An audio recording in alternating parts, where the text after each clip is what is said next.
Generally, it's very important to check everything that you believe. Some of the newer practitioners, so much misinformation out there. It's healthy to question your ideology. Take people's unverified personal gnosis. All these different bad habits like reasonings with ourselves and going over rationality. Thinking everyone's against you, thinking everyone else is wrong. Escapism. Attacking others because they don't agree with you. Where they don't want to deal with like any negativity or any criticism. The right hand and the left hand path. And it feels like a personal attack against you. Any sort of darkness or badness in their life. Where the dichotomy begins. It's important to open yourself. Is it really valuable or meaningful? My name is AIDEN. GEORGINA. CHANDLER. Welcome to Occultism, the side of Saul. In this episode, it's going to be a little different. We're going to be talking about the negative consequences of occultism, practice, and esoteric spirituality. By this, we mean the way things can go wrong, but not necessarily in the way you're thinking. We're not talking about, like, you're going to get murdered by demons for buying a tarot deck, right? Like, that's not what we mean. We're talking about practical ways that it realistically impacts you, and these are all things that we have dealt with at some point in our own practice, and things that we don't want you to have to deal with, but are painfully common in the community. We're going to be going over a lot of things from backfiring, burnout, bypassing, and more. So to begin with this, I think we should start with the most basic thing that people think of when they think of occultism going wrong, and that would be the spiritual backfire. The spiritual backfire is when you do a spell or ritual or working of whatever variety you do, and it doesn't work exactly how you want it to. By this, I don't mean it doesn't work at all, or it works in a way that the entirety of your family is somehow dead. It could be anything from something not working exactly how you want it, like say you do a love spell and the wrong person falls for you, going all the way to things that do go pretty horrible, like you do a love spell and you end up with a stalker. So backfiring is a very large spectrum of things, and I think a lot of new practitioners especially get so scared by the fact that backfires happen and backfires exist that they're almost afraid to practice. So I think we should just start off with discussing backfires and how to avoid them and what they're actually like, rather than this like really hyped up demons come and kill my family fear thing that a lot of new practitioners wrestle with before they decide to begin their practice. I think with backfiring, there's a really big misconception that what happens is it only happens with curses. Backfiring can happen with anything that you do. Even a protection spell can backfire. That doesn't mean that a backfire is a bad thing necessarily. A backfire can be completely natural. It comes with the spell. I think that backfiring is most commonly seen with curses because of the rule of three. The rule of three states basically that there's this karmic law that will come and get you and will deal punishment 3 times fold for everything that you do. And that's most typically seen with curses. And this is a completely Wiccan thing from the Wiccan Read. But a lot of people are taught this thing very early on, and it's pretty much generally accepted. Yeah, so let's talk for a second about the Wiccan Raid. The Wiccan Raid, it's Raid, sorry, I was saying Read, it's Raid. The Wiccan Raid is something that not all practitioners follow. A lot of people hear about it because a lot of people get into spirituality through Wicca and think that it's a universal thing. It's absolutely not. The Wiccan Raid actually isn't in the Gardnerian or Alexandrian Books of Shadows, which are kind of the original holy text and things that Wicca really derived from. The Wiccan Raid actually came later in the 70s by a woman named Doreen Valentine. So when you bring up the Wiccan Raid, it kind of annoys me that people think it's universal for all Wiccans, because even that isn't true. But in modern eclectic Wicca, or the Wicca you see on the internet, or in more solitary practices, the Wiccan Raid is highly observed. However, occultism and witchcraft and spirituality, there's a lot more paths than Wicca.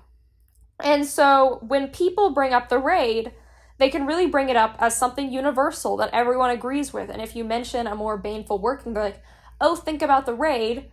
But that's really not cool, because not everyone believes in this thing, and you shouldn't assume that people do My big issue, I personally don't agree with the raid. If you agree with the raid, that's fine. I'm not saying don't agree with the raid. I'm not raid bashing. I'm just saying that don't assume everyone does, and don't assume that just because someone's Wiccan that they believe this. People's spirituality looks very different ways, and everyone has a different understanding of karma, morality, and all those things, and that's up to the individual practitioner, and I personally don't really believe you should push your morality on someone else. I think it's important to look at the Wiccan raid for what it is and notice that it is, because as we know, it is, as Georgia said, it's not in the direct text. It's a poem by Doreen Valiant, and it's important to look at the poem and kind of see these overarching themes that we're already kind of aware of. One of the ideas that comes to me whenever I think about backfiring isn't necessarily the rule of three. It's actually more akin to a story like the monkey's paw, stuff that's like, be careful what you wish for. We can see this kind of theme all throughout even modern media when, say, there is a wish-granting entity. Like, we can take the Fairly Odd Parents, for example, and someone wishes for a certain solution or something to change, and they don't notice the ramifications of what this can change. One of the episodes of Fairly Odd Parents that comes to mind is where Timmy wishes that he is right on his test, and by that, he ends up actually changing history and the structure of his universe, and it kind of makes his entire reality alter. Now, this is obviously a fictional story, but I think we can take the concept and apply it to magical practice, because we have things like myself. I've had not necessarily a negative backfire, but something that worked too well for me, and it felt like a backfire because I had done a money spell, right? And it went very well for me. I was not getting a lot of hours at my job, and I was really trying to raise money for myself. And this was around Christmas time, right? But by doing that spell and it succeeding, consequentially, 2 people left my store location, and I had to cover the shifts of 2 people. So now, instead of working my one job, I was working the job of 3 people. And that was something that I failed to think through. We do want to assign this kind of behavior or thought when it comes to curses a lot, because there is a stigma around baneful magic or negative magic. And I think that it's important to recognize that backfires aren't necessarily what you're wishing coming back to you. There are things that you can do in occult practice that could be considered preventative measures. Like, a lot of people tell you to ground center and protect before you do any spell to prevent a backfire from happening, or you can even tether your spells to inanimate or separate objects other than yourself, because if you tether your spell directly to the self, then you can see that spell backfiring directly on you. And this isn't to say that backfires will always happen or are guaranteed, but I think that it should be a mindful practice in occult theory, occult spaces, occult practices such as witchcraft or any esoteric study, that we remind ourselves that being specific is to our own advantage. Being thought through is to our own advantage. And if you're not willing to think things through, you may see the ramifications of that action at a later date. I think the thing that has caused the most backfires for me historically, because like I know I'm an internet occultist or whatever, and so since I'm online I can seem like an authority just because the nature of being online. But in reality, I mean, I've been practicing for about 5 years, but that's really not that long in the grand scheme of things. And I've had numerous things backfire. I've actually learned the most from when things go a little wrong over when things work. My big thing that's messed me up is always specificity. The more specificity you have, the better. Everything that's gone wrong for me has been that I've been way too vague, unclear, and it manifested in a way that was what I was asking for, but was not what I actually wanted.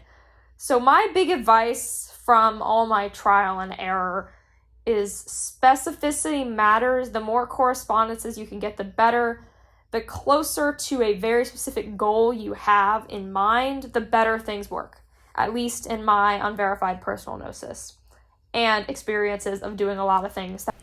In my personal experience, I haven't had that many backfires. I've noticed that the more I try to force something, the more it's not going to work the way I want it to. And the more I try to just let things work out naturally but being specific about what I want, that works a lot better. I think that in general, like trying to force things is going to cause more backfiring than just allowing things to naturally happen as they should. Because when you try to force things and get too specific, that's when you're going to end up with a lot more problems. So my advice would be to be specific, but not too specific. This is not something that is just a metaphysical characteristic or an occult characteristic. You can see this like in real life. You expect something to be not what it is, and then you become a part of that environment or that kind of you attain the thing that you want, and then suddenly it turns around and it becomes more daunting than you expected. So I think that a big thing that I want to push with the idea of backfiring is that some things might feel like backfiring if you're refusing or trying to dispute what can come with what you wish for. Basically being careful what you wish for, right? As Aiden said, I think being too specific can kind of be haltering or stop certain things from happening, because when you are a part of a magical practice, part of the magical practice is trying to interact with your environment in a realistic way. For instance, you can say, like, I want something in 9 days and like give a date, or you can be much too specific and be like, I want something in 9 days on this hour, this minute, from this person telling me this, and it just ultimately doesn't work out, because at that point you might be trying to play God a little bit, which is odd for someone who, manipulates their environment to their benefit. But I think it's an important thing to note that you need to have a sense of realism as well to prevent backfiring. If you are being very, what one would call, like, over controlling or trying to be almost of a puppet master of sorts, I normally see that working against people's benefit. And if you are not willing to accept the things that come with your wishes, such as if you want, more money, you're going to have to do more work, then that can also feel like a backfire. It might appear to be the spell working at first, but you will gradually see that it was not what you dreamt of or wished for, or something like that. I think that tendency to overkill actually brings us to our next big thing that I see causing occultism to go wrong and become something unhealthy and toxic. And that would be spiritual burnout. The other day, a good friend of ours named Nike the Warrior Witch, I'll link this video below if you're listening to this on YouTube over Spotify, made an amazing video on this, but we kind of wanted to explore it as well and deeper. So burnout is when you're practicing so much you get, well, burnt out. Just like how if you eat a bagel every single day for 2 years, you're going to want to never eat a bagel again in your life. Spirituality can be like that. I think in the occult community, especially in ceremonial spaces, there's this tendency to want to do as much as possible, and your value as a practitioner is based off the intensity and time you spend.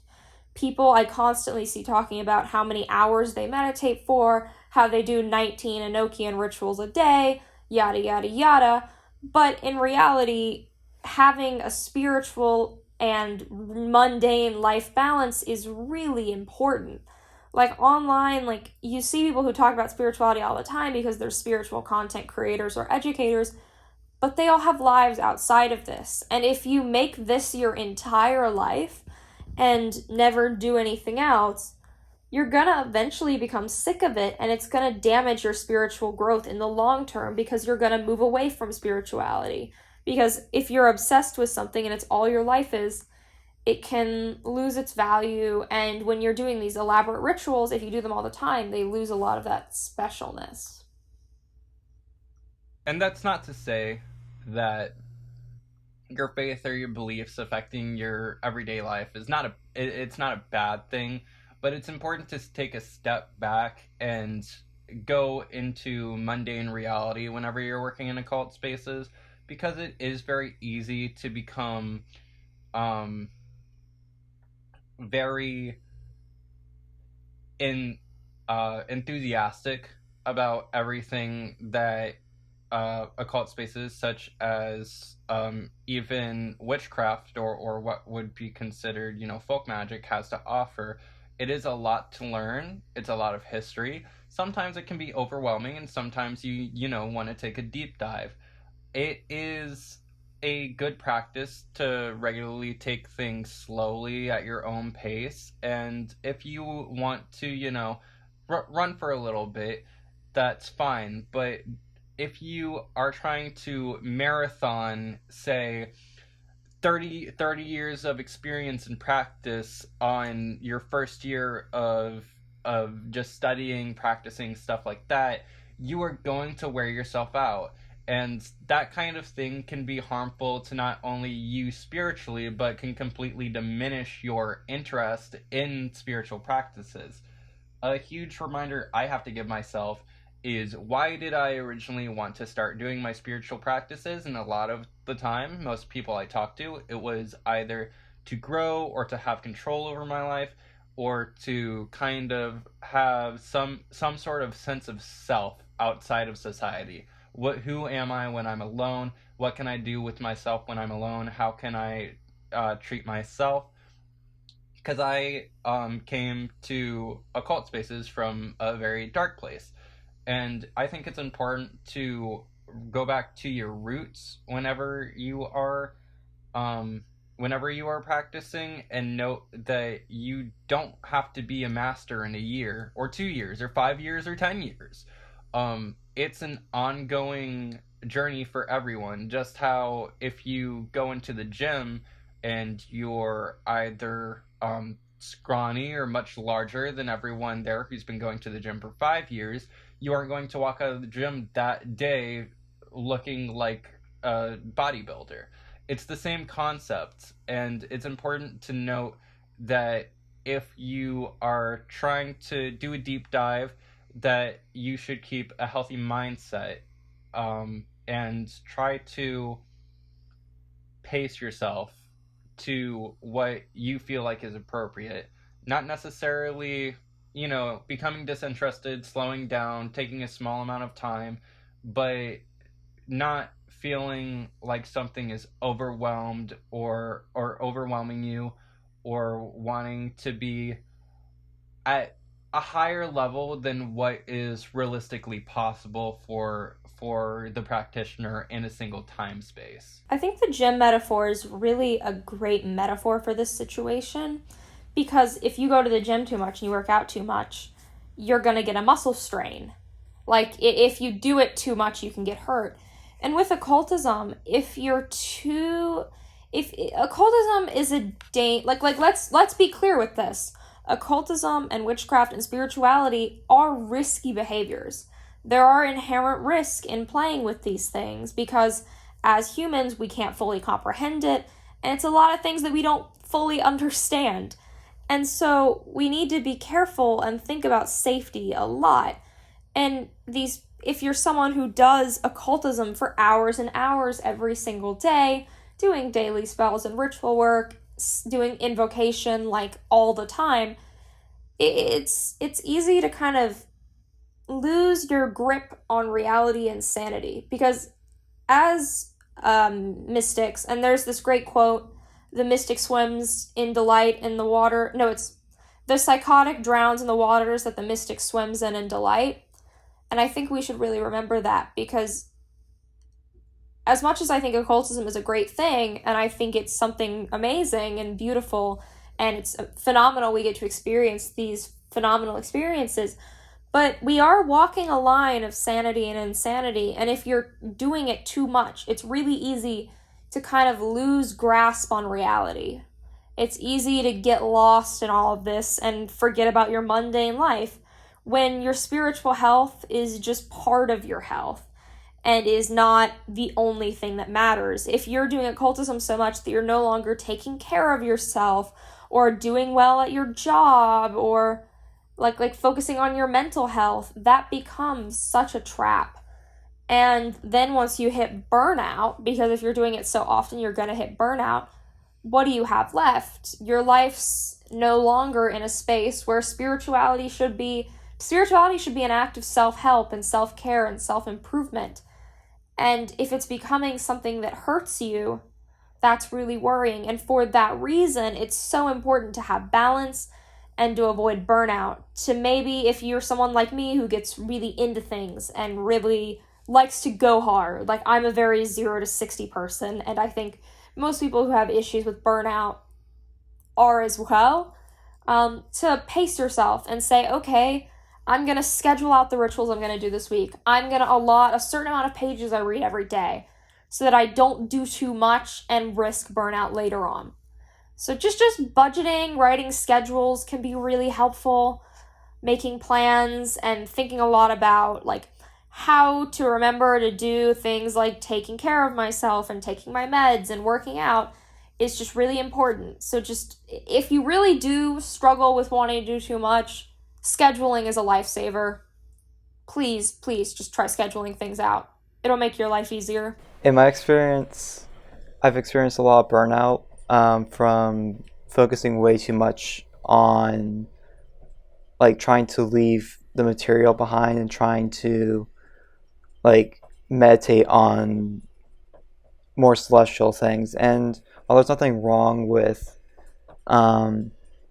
being more Gnostic and trying to separate yourself from the material, I think it can be very unhealthy if you overdo it. Like if you try to detach yourself way too much from more material things. So it's really about moderation and moderating your spiritual life, your spiritual health, and your physical, mental, and worldly needs. Because if you focus way too much on trying to achieve spiritual enlightenment and like trying to transcend way too much, then you're going to end up just feeling burnt out and exhausted, and like honestly you'll probably feel really depressed, because in my experience I just felt really awful every day until I realized that I needed to be focusing on my worldly needs as well as my spiritual needs. Aiden brought up a really good point about asceticism, right? Or trying to lose the material and kind of just focus and discipline yourself, which can become healthy to a degree, but whenever it becomes unbalanced, it can be very destructive. And I am aware of the opposite school of that, where being too hedonistic has gotten to be a very, very destructive behavior for me. A huge thing that I have learned is moderation is key, and when you tend to lose the ability to moderate, you also lose the ability to do things such as self-discipline, because you have this feeling of, oh, I need to do this because this is what I need to do. And that's, cyclical logic. Like, it's not something that really helps you in the long run or has any kind of presence or form, but it is something that can really destroy you in the end if you can't pull yourself out of it. If you're able to notice how you are becoming kind of and I want to clarify that I'm not talking about a disorder here. I'm not talking about obsessive compulsivity or obsessive compulsive disorder. But if you notice yourself becoming obsessive over things such as, oh, what can this do in an occult sense, or what can this do for me, or does this match me for all of the reasons that I have learned it to or needed it to, then you can start seeing yourself kind of go down this hole of either dependency on ideals that are kind of loose, or going down this hole of putting all of your time and effort into one area of your life, which will ultimately be destructive for anything. If you focus on, work too much, you lack social life. If you focus on your social life too much, you might try to make excuses for why being unhygienic, or why being hyper hedonistic, or missing work so much is a benefit, because you're having fun and living life to the fullest. Ultimately, as Aiden said, I think moderation is one of the biggest keys, and having this kind of moderation going forward in your practice is almost like a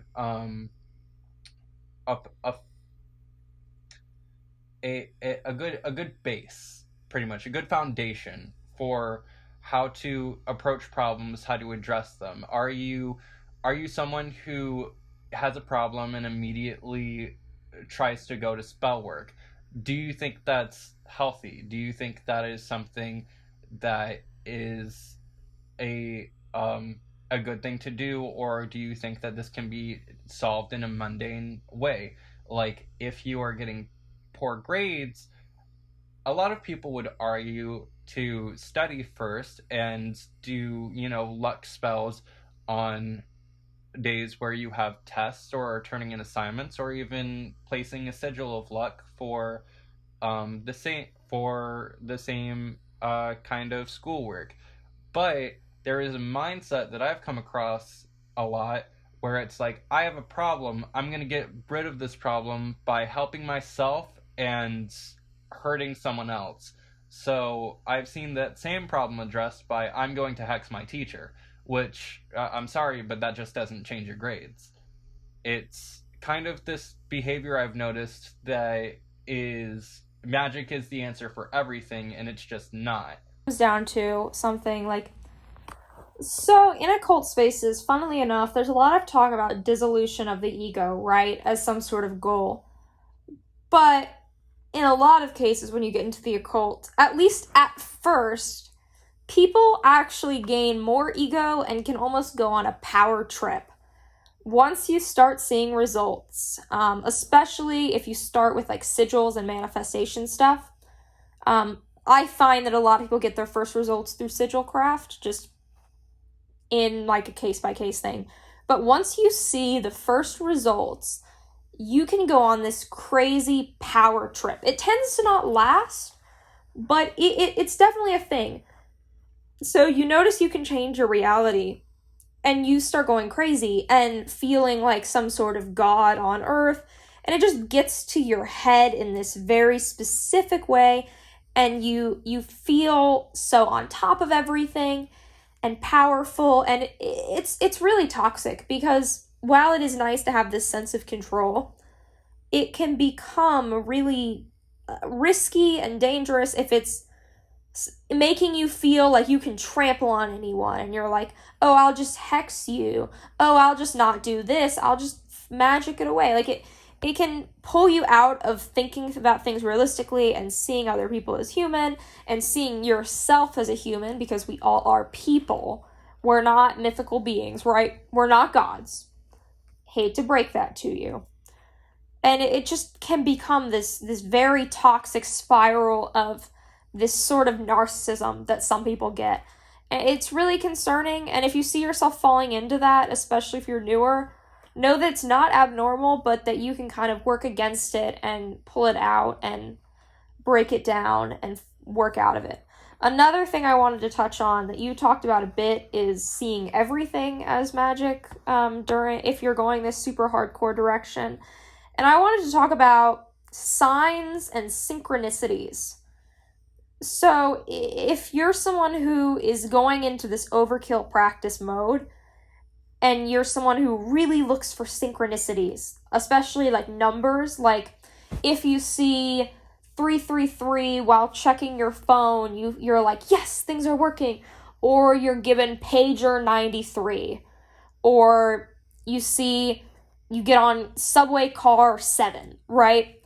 And you see this all as signs. And every single thing that happens, you're like, oh, I saw a 7, and then another 7, and then another 7. It's Babylon reaching out to me. And you're constantly looking for synchronicities and signs, and you always like freak out, like you see that the change on your Walgreens receipt is 93, and you're like, oh my god, I'm an Ipsimus. Oh no, yes, I'm God. Like, that's just very toxic, because if something's a sign, you're not gonna be questioning if it's a sign. You're gonna intuitively know. Every time I've seen a sign, I've just felt something in my gut. I've not had to dissect it. I've not had to spend hours like whipping out my copy of Liber 777 in the subway on my way to class. Like, it's always a very specific thing that I instantly recognize. And I think if you're constantly searching for signs and you're seeing every single thing in your life as something magical and not mundane, like if you think your pen gets stolen and it's the unseelie fae coming to get you, like that's a very unbalanced mindset and shows that you're doing too much, and you need to realize that everything is interesting and synchronicities happen a lot, but just because you lost your pen, that doesn't mean someone's calling out to you. I think that starts to get into spiritual bypass, which is our next topic, where we look for everything as a spiritual answer to the mundane problems, and we look for everything to basically avoid facing our real life problems head on. Yeah, part of that the whole spiritual bypass and signs, right? That is those two are like slightly connected, because I am a firm believer in omens, right? But omens are a huge thing separate from signs. Traditionally, you would think they mean the same, but omens are rare, case by case like basis. Like if like a teacup randomly cracks, or if something like a crow cawing in your direction, like directly facing you, and like Georgia said, you have this gut feeling. I have seen this idea where it's like, and namely TikTok, and I blame a lot of sign things for TikTok, but the idea of signs being one of the like fundamental things that like rule the world, and not like, you know, technological algorithms.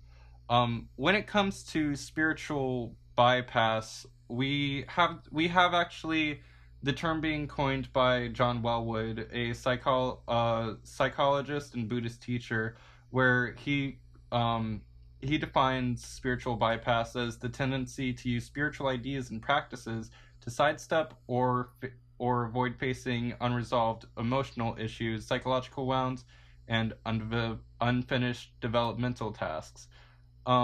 The first case of the use of this term was in 1984. However, it's very close to avoidance coping, where you will see something such as, let's say, you are experiencing like a bad time in your life, and you can turn it around and be like, well, this is just a sign. This is a sign that I need to do more. This is a sign that I'm able to accomplish a lot right now, or this is a sign that I'm not going, like, I'm going in the wrong direction, and try to remove yourself from the situation and kind of wrap it up in a pretty bow when it's an ugly thing, and not really cope or face the problem head on. And avoidance coping is something that's actually quite common. It is a lot of times for people to ignore things rather than face them head on. But using spiritual ideas and practices to do so is it feels like a completely separate topic of its own, because when you talk about the spiritual bypass, you talk about things like having certain ideas in your head that is like, that seems very close, like, oh, you're going through this problem, well, I'll just do this spell, or I'll pray for you, or I'll light a candle for you or something, as if that's really doing anything.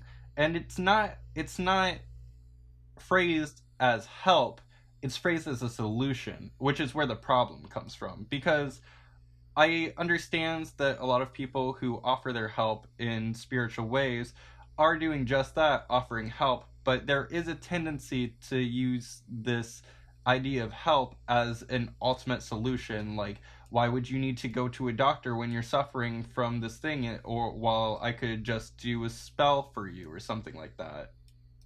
Yeah, I think with all the bypassing is people forget that these things work in tandem. The relationship between your mental health and your spiritual health is not, there's not a strong divisive line between them. They blur together because they both really relate to the subconscious and the layers of depth of your mind and your perception of reality.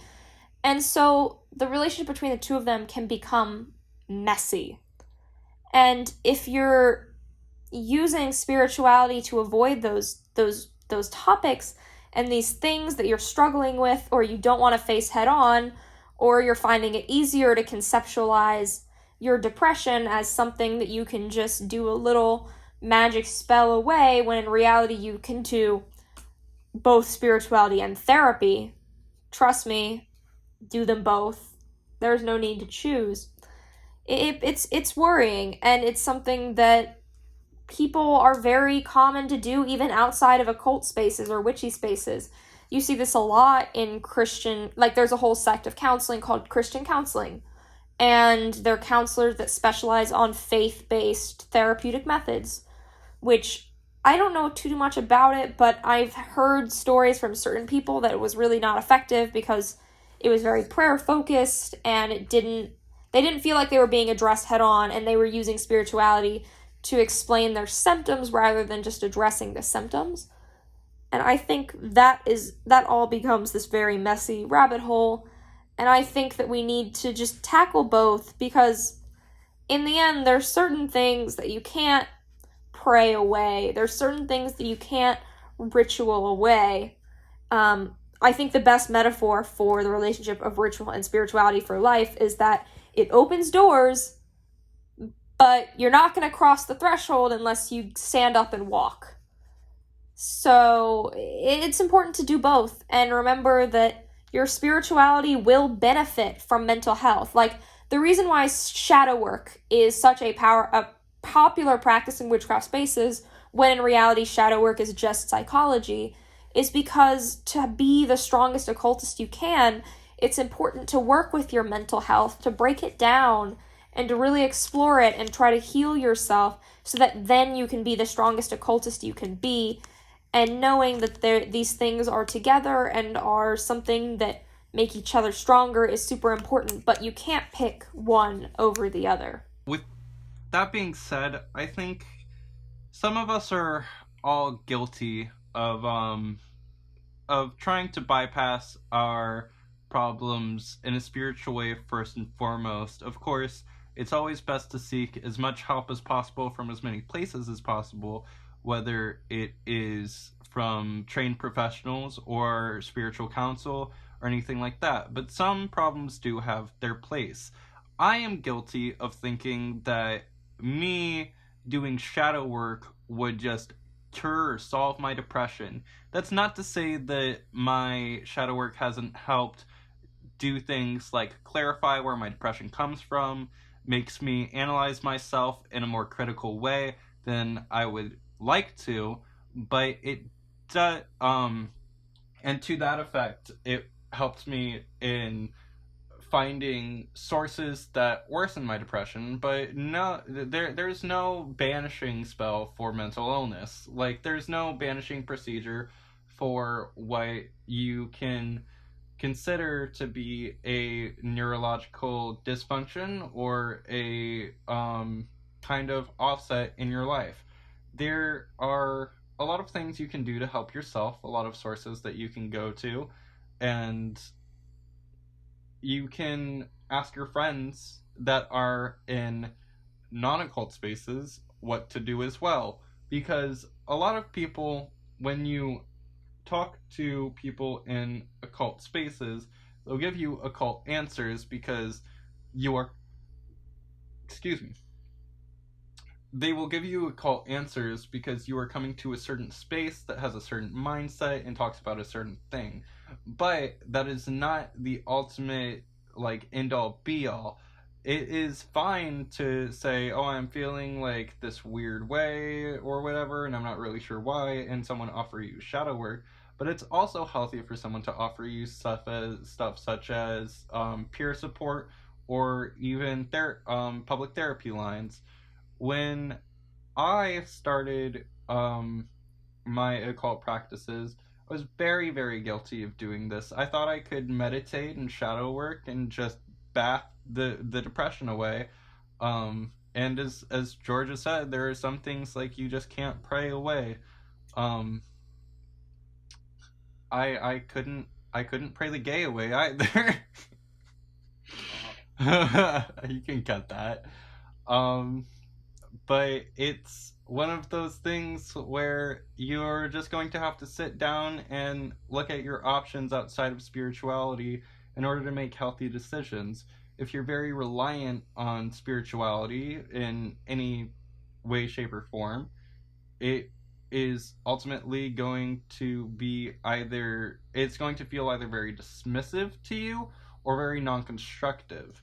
For instance, sitting down, talking about your problems, and then pretty much just praying about them is not conducive to any real answer. Yeah, it feels good to talk about things, but if no one is assessing like how to make a plan or helping you for a better life, then it might not be the best option for you. If you're just being told say you're in a bad situation, you're with bad people, you feel like you're in a bad environment, and because of that you have a bad mindset. If someone just tells you to pray about it, it feels very, very dismissive. And yes, it's important to keep your faith in mind if you are a faithful person, because that is a huge thing that keeps people ongoing for a great amount of time. But it's also important to recognize when you should be doing some work, you should be doing some analysis, and you should be reaching out to different sources, because ultimately the problems are going to be yours, and it is your goal to solve the issue that's in your hands. It's not it may seem to be the goal of others, but if you are going to the wrong sources or feel like you're not getting anywhere, then you should expand your horizons, try new things. Therapy is a really scary thing to a lot of people, but I highly recommend it. I recommend therapy for nearly anyone, because it can either get ideas in your head or life skills in your head that you didn't even realize were problematic before. For instance, there is a mundane thing that I've been trying to stop recently, and that are the terms I want and I need, or I think, or I should, instead of saying definitive statements like I'm going to, or I will, or things like that. And you can even see that boil down into recommendations for spell work. Whenever you say, "Oh, I want this," and then put it out as a spell, you're putting out a spell for a want, not a manifestation of something. Instead of saying, "I have this," or "I am getting this," not I want, or I need, or I feel like I should, because like any of those statements that are kind of contingent on someone else or something outside of yourself, you should try to centralize it as well as your own problems. I feel like if you try to centralize it to yourself and stop trying to necessarily give your problems to other people to solve, and if they're not solving it or helping you along your journey, it's important to look for. Overall, I'd say that these problems are very common, and while they can be minor, they can become very major problems if left unattended. Backfiring, for example, it happens to everyone, and when we hyper-focus on backfiring and worrying about backfiring, we can become overly conscious of this. And I think that it's best to take a breather and reflect on your spell work before doing anything, and then going in and being specific enough but not super specific. With Burnout, I think the easiest thing we can do is to check ourselves and to make sure that we're not forcing anything to happen. We're not forcing ourselves into occultism, and we're not forcing all these results, and we aren't forcing signs and stuff, and that we're getting into occultism because we enjoy it and because we want to better ourselves. With spiritual bypassing, I think that looking to the occult for answers is not inherently a bad thing, but that it shouldn't be our only answer, and that you should look for multiple different sources on how to help yourself, and using the occult as a helping procedure, not the instant solution for everything. My final thoughts are that these traps that you fall into and negative consequences, they're normal. If you have these happen, that doesn't mean you're a bad person, you're doing things wrong, or anything like that. Personally, I am guilty of pretty much everything we talked about tonight at one point or another in my practice. I've dealt with all of it, and it's about recognizing it and pulling yourself out of it and spotting toxic behaviors before they become out of control. As humans, we make mistakes, and it's okay to be wrong. It's okay to take a misstep. It's okay to do something that isn't perfectly healthy.